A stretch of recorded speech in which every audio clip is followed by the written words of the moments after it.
I'm Rob Licuria, Senior Editor here at Gold Derby with my fellow Senior Editor and co-host Marcus James Dixon, and we are joined by singer, dancer, activist, and drag superstar Sasha Colby. Sasha Colby, the winner of RuPaul's Drag Race Season 15. Sasha, congratulations on being crowned the best of the best. Thank you so much. It's a privilege, it's an honor to be nominated. Great to win though. Yeah. And Sasha, I was actually there at the finale, and it was a very long day. It was like 6 hours, 8 hours. And could you feel the love in the audience toward you? Oh, absolutely. I mean, that's the best part about this whole process is you're in the soundstage. You know, the producers are watching you this whole time and you're wondering everyone's keeping the competition. So you're not getting any feedback like, oh, you were great. You're just kind of going through it. So to get a reaction was really special, really exciting. And just even to hear them going off for the other girls too, when we're like behind stage, it's like, that's why we do it, for the crowd, for the applause. Yeah. Actually, can you recall that moment when you were crowned? What were you thinking? What was going through your mind? Well, so there was two thought processes, because when we were filming it was one thing, but then we actually watch ourselves win. That was a whole different feeling. But when I knew that Anetra and I made it to the top two, and we got to film our wins. It's not the win yet, but you want to be able to say something. You want to be able to look back at it and be like, oh, like that's going to be my winning reaction.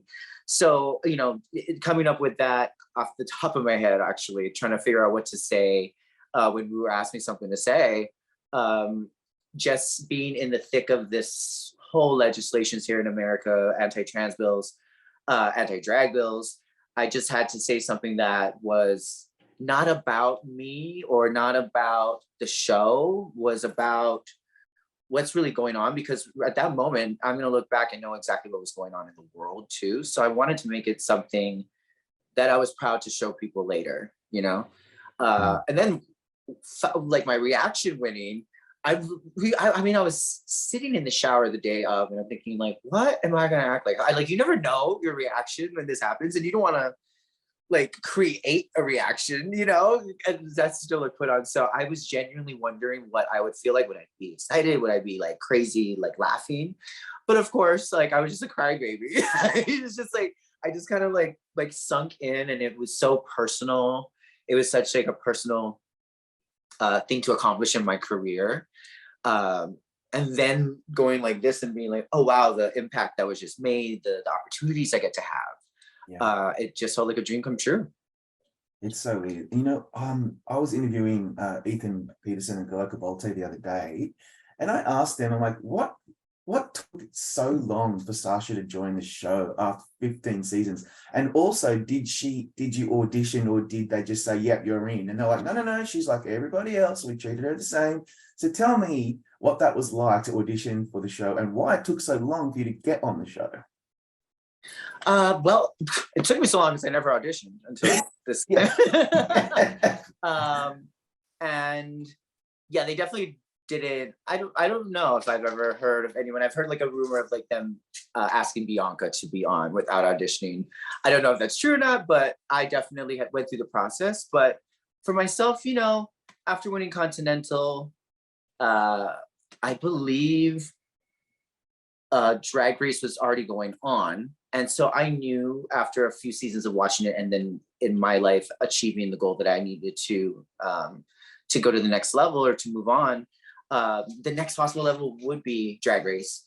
But there was a lot of chatter about, is it like where trans people fall in being in drag? And that was a bit of conversation generally.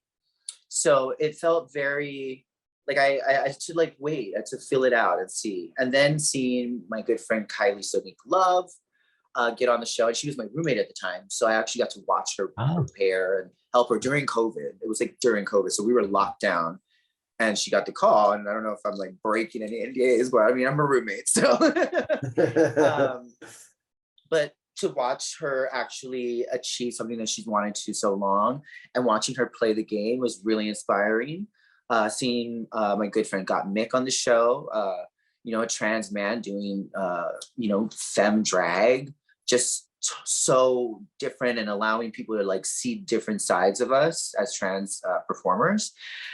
And then Carrie Colby, I mean, to have my daughter on the show, and she was technically the first outwardly presenting, I am a woman, I'm a trans woman on this show.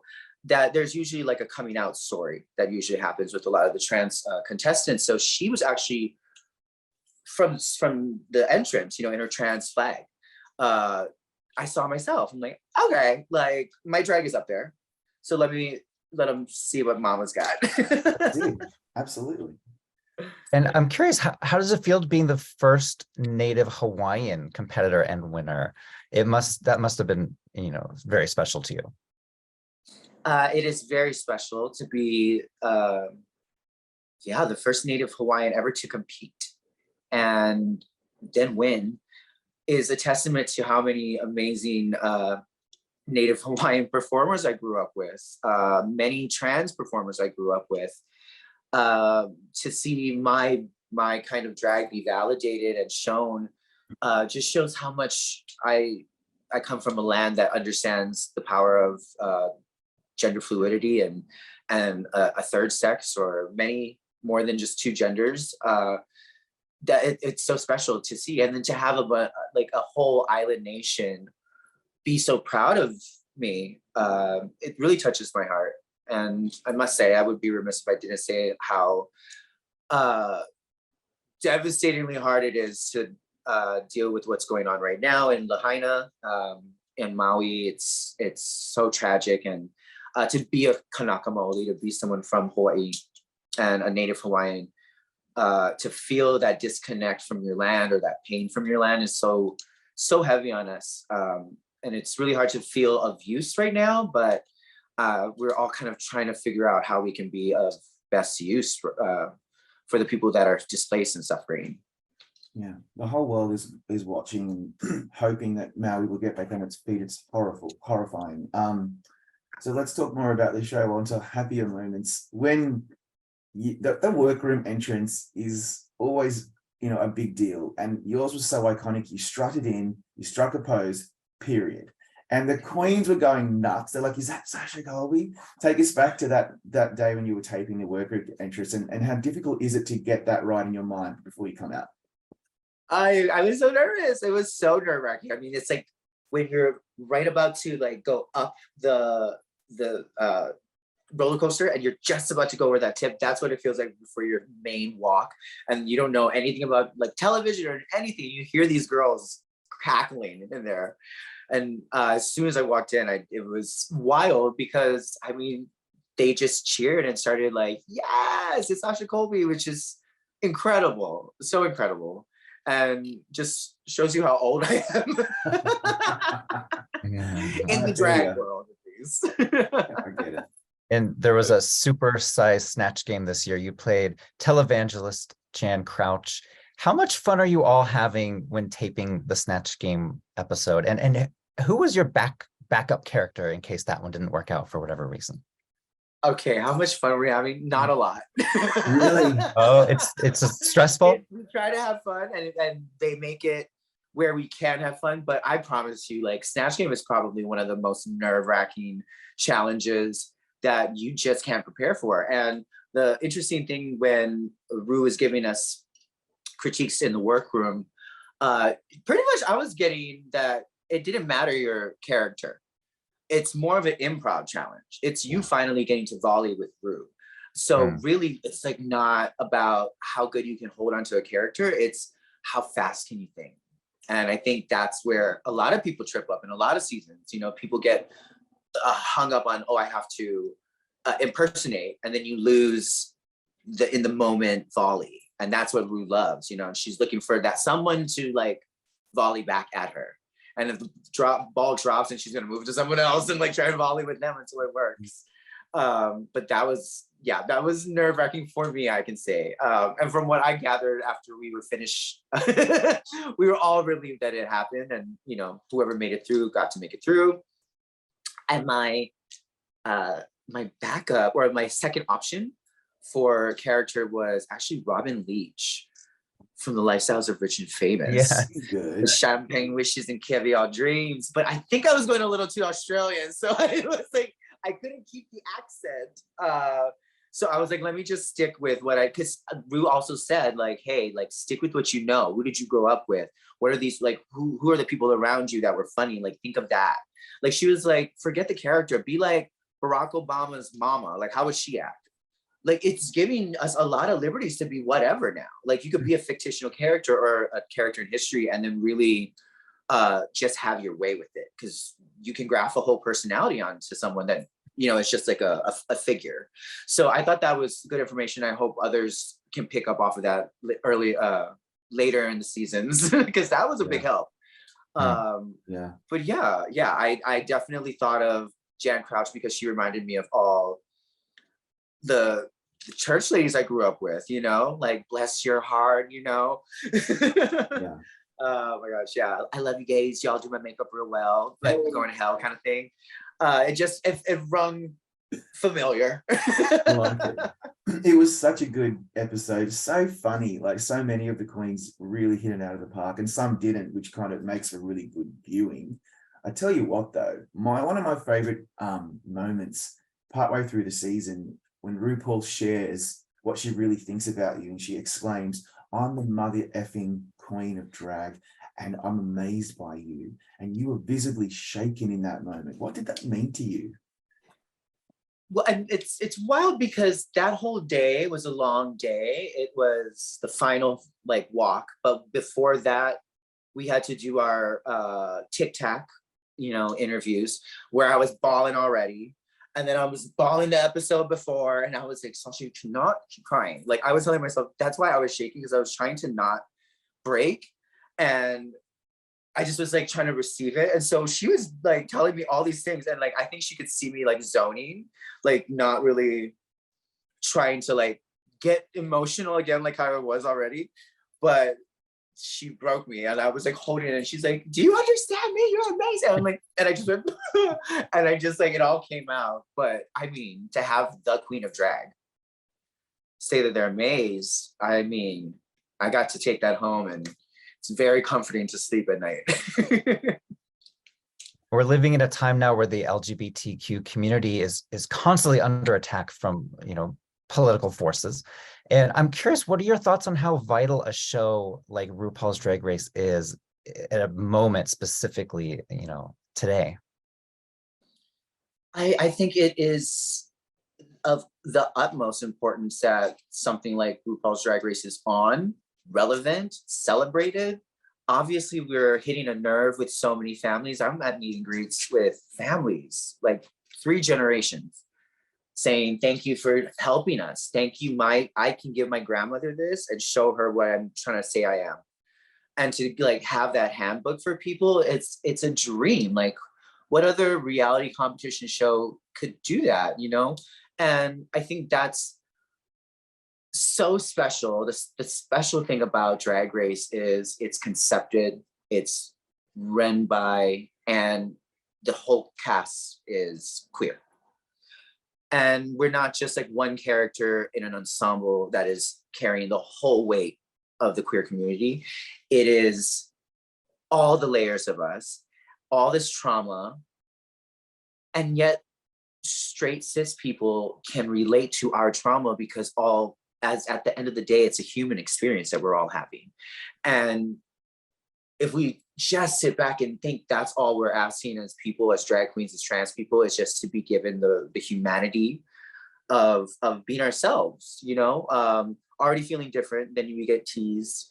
So then we modify to look so we won't get teased, and then it's just not enough, or it's getting pushed back, or people want to just keep on moving this marker of what makes it okay. And being on Drag Race, fully realized, happy, content, multifaceted, you know, still hurt and broken, but doesn't mind sharing it. That's what every scared little queer kid needs right now, you know, that's afraid because they hear their parents listening to Fox News, you know, and they're like, oh man, like, I don't know how to say this. There's so much that weight that we carry, and it's a privilege to do it. Yeah. And with all the flaws and all the highs and lows, as it should be. And that's why, you know, we watch it as a family. I know lots of families who watch it together. It's just a fun show where you're watching the human experience. And on that note, this show has been so successful worldwide. There's so many different international versions, and the Emmys eat it up. They love it. How does it feel now? You're representing season 15 at the Emmys this year. It's got plenty of nominations. I hope it wins. How do you feel about how the TV Academy really loves this show? It's so great to get, you know, an Emmy nominations, you know, at this this prestigious award that just shows that all your hard work is being recognized. But I think it's a true testament on why this show works. Its intention is to spread love, and